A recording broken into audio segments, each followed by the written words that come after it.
Hello students, now we are going to deal with difference between electronic and electrolytic conductors. सबसे पहले conductor का मतलब क्या होता है? जब भी मैं क्लास में पूछता हूँ बच्चों को क्या आपको कंडक्टर पता है, बच्चे फट से बोलते हैं यस सर, हाँ बस में होता है, टिकट काटता है। नहीं, वो कंडक्टर हम यहाँ कंसिडर नहीं करेंगे, वो बस में ही देख लेना आप लोग, ठीक है ना। अब यहाँ कंडक्टर का मतलब क्या होता है, तो ऐसा सब्सटेंस जो इलेक्ट्रिसिटी को कंडक्ट करेगा, that is called conductor.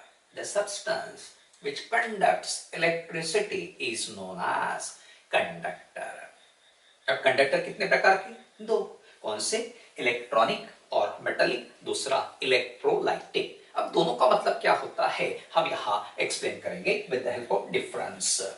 First point of difference हमने बेटा, suppose this is a copper wire. इस कॉपर वायर को हाथ में पकड़ना, ऐसे आपने कॉपर वायर को पकड़ा हाथ में, झटका लगेगा नहीं। सिर्फ कॉपर वायर हाथ में पकड़ने से झटका लगेगा क्या? नहीं। लेकिन अगर हम इसी कॉपर वायर को एक्सटर्नल सोर्स ऑफ इलेक्ट्रिसिटी को जोड़ेंगे, स्विच में डालेंगे दो वायर को, ठीक है, एक्सटर्नल सोर्स ऑफ इलेक्ट्रिसिटी को जोड़ दिया और बाद में हाथ लगाया, अच्छा लगेगा नहीं, झटका लगेगा। 220 वोल्ट का झटका लगता है। मतलब क्या होगा, इससे कंक्लूजन क्या निकलेगा? Now current flows through this copper wire. अब करंट क्यों फ्लो हो रहा, तो एग्जैक्टली क्या होता है, इलेक्ट्रॉन्स फ्लो होते हैं from one electrode to other electrode and therefore देखिए इलेक्ट्रॉन फ्लो का डायरेक्शन इस प्रकार से रहता है, from negative to positive electrode, है ना। तो इलेक्ट्रॉन्स फ्लो होते हैं, इसलिए हम कहेंगे electric current flows through the circuit. ऐसे कंडक्टर को हम कहते हैं electronic conductor. Therefore the conductor which conducts electricity due to direct flow of electrons under the applied potential known as electronic conductor. अब इलेक्ट्रोलाइटिक में क्या होगा, एग्जांपल हम देखते हैं। एक वेसल हमने लिया, उसमें NaCl सॉल्यूशन लिया, उसमें दो रॉड्स डीप किए, यहां एक बल्ब लगाया, ठीक है। अब जब सभी सर्किट पूरी तरह से कंप्लीट किया तो पता चलता यहां बल्ब ग्लो होगा या नहीं, तो बल्ब ग्लो होगा, जलेगा बल्ब। क्यों? क्योंकि यहां NaCl सॉल्यूशन में दो प्रकार के आयंस होते हैं, आपको पता है, Na positive and Cl negative ions. ये आयंस एक जगह से दूसरी जगह पे जाते हैं, means migration of ions takes place here, जिसके कारण ही इलेक्ट्रिसिटी कंडक्ट होती है। Such conductor called electrolytic conductor. Therefore the conductors which conducts electricity due to migration of ions are known as electrolytic conductors. Second point, यहां conduction होते समय कौन present रहेगा? फ्री और मोबाइल इलेक्ट्रॉन्स। यहां कंडक्शन में कौन पार्टिसिपेट करता? Free ions.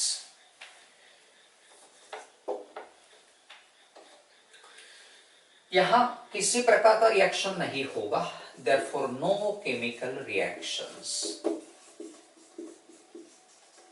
लेकिन यहां पे chemical reactions take place.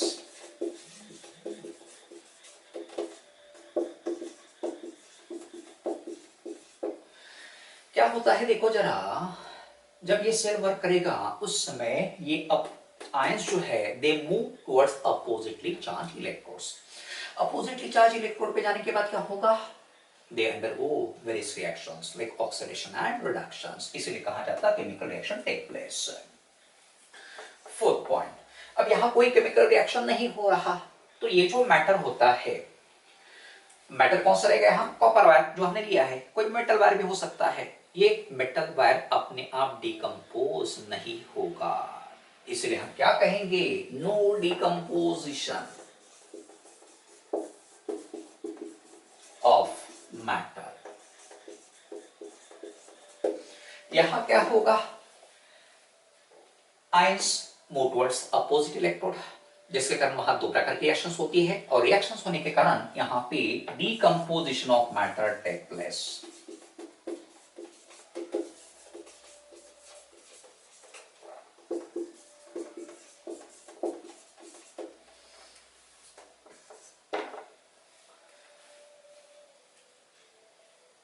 Conductivity of this conductor increases और डिक्रीजेस विद द टेम्परेचर। देखेंगे टेम्परेचर के साथ क्या रिलेशन रहता है। तो देखो यहां क्या होता है, जैसे हम टेम्परेचर बढ़ाएंगे what will happen here, metal ions और फ्री इलेक्ट्रॉन्स, मेटल आयंस और फ्री इलेक्ट्रॉन्स, इन दोनों की थर्मल एनर्जी बढ़ेगी। थर्मल एनर्जी बढ़ गया, मोशन बढ़ेगा, वाइब्रेशंस बढ़ेंगे। वाइब्रेशंस बढ़ने के कारण क्या होगा, ये metal ions in free electrons के मूवमेंट को ऑब्स्ट्रक्ट करेंगे। इन फ्री इलेक्ट्रॉन्स का मूवमेंट इजीली नहीं होगा, इजीली ना होने के कारण कंडक्शन भी ज्यादा नहीं होगा, means conductivity decreases. Therefore conductivity और टेम्परेचर क्या रिलेशन रहेगा, कंडक्टिविटी डिक्रीज होती है अगर टेम्परेचर बढ़ता, देयरफॉर इनवर्सली प्रोपोर्शनल। यहां क्या होगा, तो देखो जैसे हम टेम्परेचर बढ़ाएंगे ये जो इलेक्ट्रोलाइट रहता उसका डिसोसिएशन बढ़ता।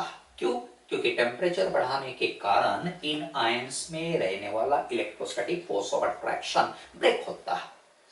अट्रैक्शन ब्रेक हो गया, आयंस फ्री हो जाते हैं।